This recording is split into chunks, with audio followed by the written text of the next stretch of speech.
What made you decide with the defense pairings that you liked Ben with Moritz? You split up Simon and Moritz. We were. I think we were about halfway through that Toronto game when it happened, and we tried to keep things as common as we could with new people coming in. As that game wore on, obviously at 4 and 5, things weren't going real well, so we started to flip some things around. Jans and I had talked about balancing out the D a little bit more, taking some pressure off the two kids who played real well together, and also sending a message to both Petrie and Sherratt that we expect a lot from them. We value them. We're not suppressing them. So we got it from there, and the third pair has actually been quite steady for us. So we're happy with the combinations. We have Albert sitting in the wings. He's going to get an opportunity at some point, and we'll see where it all takes us. How much do you go back and look at video? Because Ben and Moritz have played quite a bit in the past together. Do you go back and look at stuff like that, or is it all clean slate with? It's normally you do go back, but we would like to have a clean slate and formulate our own opinions. We're obviously changing some things, so the players are going to have some different reads, different cues, a different sense of timing. So going back for us is basically 9 periods now. It's not necessarily 3 months ago or anything like that. And we'll see where it takes us. Todd, what are your thoughts on Edmonds? I mean, it's a kid that the organization's been very high on for a couple of years now.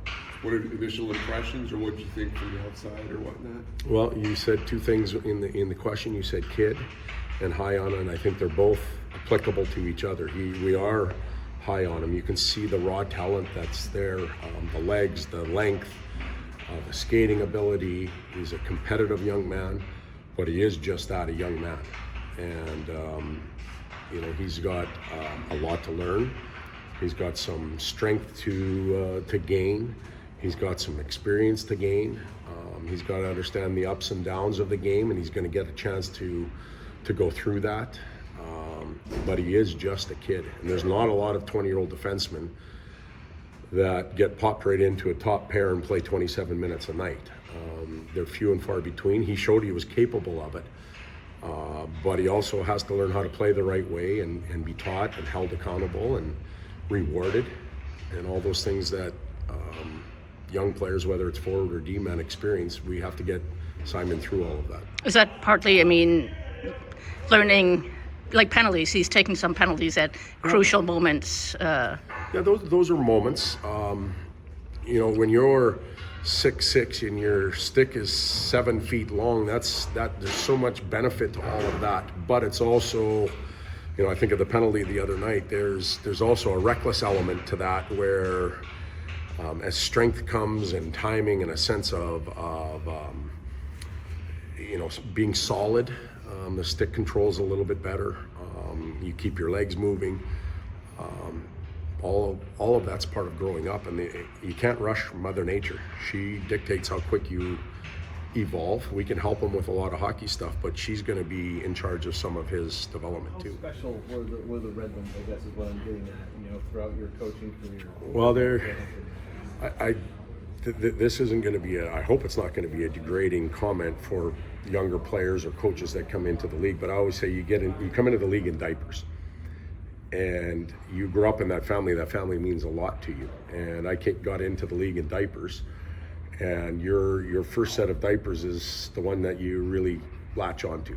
Players are very loyal to their first team. Once they get to teams 2 or 3, then now they're willing to move around and move their families, but they're very loyal to their first teams. Coaches are like that too. I said to Trent Yawney, I think it was after the game against Pittsburgh, the last time the Red Wings played the Pittsburgh Penguins and I was involved was in Pittsburgh in 2008. And then we won in game 6. I got to the airport yesterday and we go to generally the same hangar. I think we were one shy of where it was, but when we landed, I said to Jans, when we came back from Pittsburgh, we landed and we had our Stanley Cup party in that building. Like, that's how memories work. So it's really unique. But the group in there, they don't care about that one bit. So I'm just sharing with Trent, and you guys asked the question. I don't tell anybody in there those stories because they only want to know what we can do for them now, and that's why we're here. What do you like about the way you guys have been playing since Todd came in? I just think the energy in general. Obviously he has a lot of energy himself, but just like bringing the best out of the team, especially to start games or be ready for the start of periods, things like that. So obviously it's a work in progress every day, and he's only been here a few days, but I think the energy in general, even in practices, maybe we're not going as long, but the pace is really high, and I think kind of helps you get ready for the game, right? Like helps you get in better shape, helps you conditioning wise, helps you stay at a certain level so you're ready to play at that pace when the game starts. Had you that little circle game at the end? I mean, is that part of it looked like fun from where I was sitting? Like yeah. I think it's good. It's cool to play those little games too, Yeah. right? Obviously we've done that in the past here as well, but it's cool to play those games, kind of get a little competition going, and always fun to play those. Do you? I mean, you guys have won 2 in a row now, but still so many teams to leap over. Do you look at the standings? Yeah, for sure. I mean, you're looking last night and 6 points out, and I guess, for us, obviously we want to get on a run at some point and get ourselves back into the picture. So I don't think we're really thinking about that too much yet, but it's just kind of a game-to-game basis and make sure you're ready for the next one. We've had a lot of home games, so going on the road here, Columbus is playing well this year, and Winnipeg's the best team in the league, so it'll be a good test for us. I was going to ask you, beyond results, what do you like about the way you guys have been playing since Todd came in?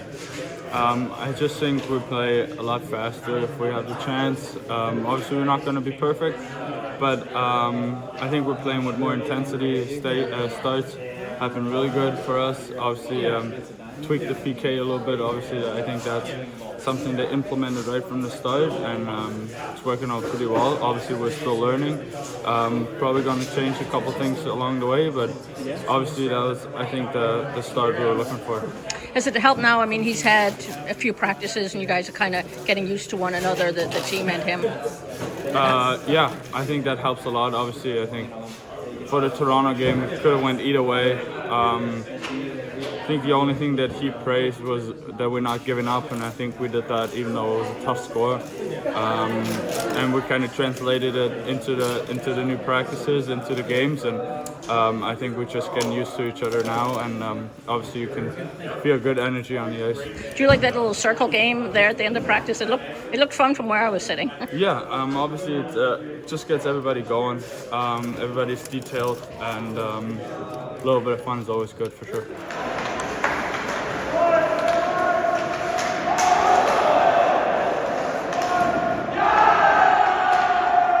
You've had 3 games and 3 practices now. Are you feeling like you're imprinting some of what you want on the team? Yeah, I think we are. Some of the areas that we've picked, we've gone after pretty hard. Hasn't been many, but what we have picked, we've worked hard in practice. We're seeing some of it in the games. Players are quite receptive.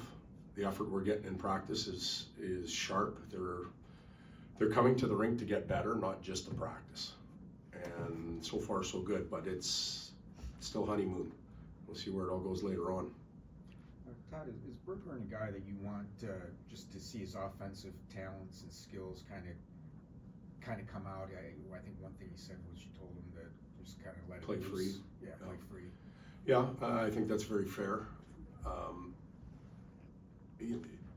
You hear from people when you come about individuals and maybe what their skill sets are and what tools they bring to the game each day. And Bergie was, described to me as he's an individual that had some offense and had made plays, Grand Rapids, NHL in the past.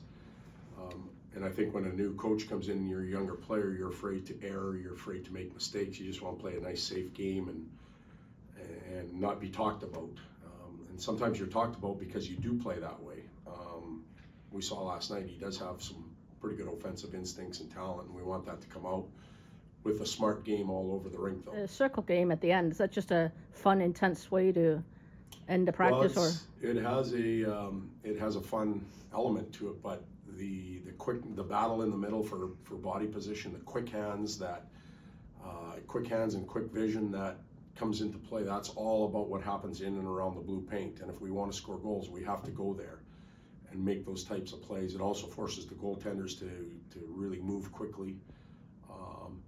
So for as much as they're having fun, we're kind of tricking them into doing some skill work and battle work that's necessary for gameplay. When you're trying to get a team to play free and to play instinctively, what's the balance between that and then some of the kind of meat and potatoes, getting the puck deep and how much you want them to dump first? Well, I should probably clarify, playing free and playing dumb are two different things. So, freedom to make plays when the plays are there, not freedom just to hope pucks into the middle and turn them over and then let's back check. That's not free, and that won't work. But if you see a play and you're trying to make it and it doesn't work out, we have to live with a little bit of that.